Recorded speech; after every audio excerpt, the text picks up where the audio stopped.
Hello सभी दोस्तों को नमस्कार। राम राम।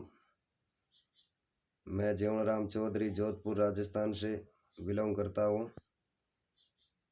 क्योर सेल शुरू करने के बाद एक नया जीवन मिल गया।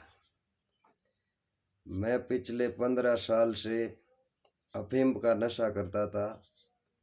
क्योर सेल लेना शुरू किया, उसके बाद में बिल्कुल भी बंद हो गया। आज 3 महीना हो गया। मैं अच्छी तरह काम कर रहा हूँ। कोई भी प्रकार की शरीर के अंदर समस्या नहीं आ रही है। सुबह शाम 2 टाइम इस क्योर सेल को यूज करता हूँ। बहुत ही लाजवाब प्रोडक्ट है और बहुत ही लाजवाब रिजल्ट है। बाकी बीमारी का तो है ही है, नशे का सबसे ही ऊपर निकल गया।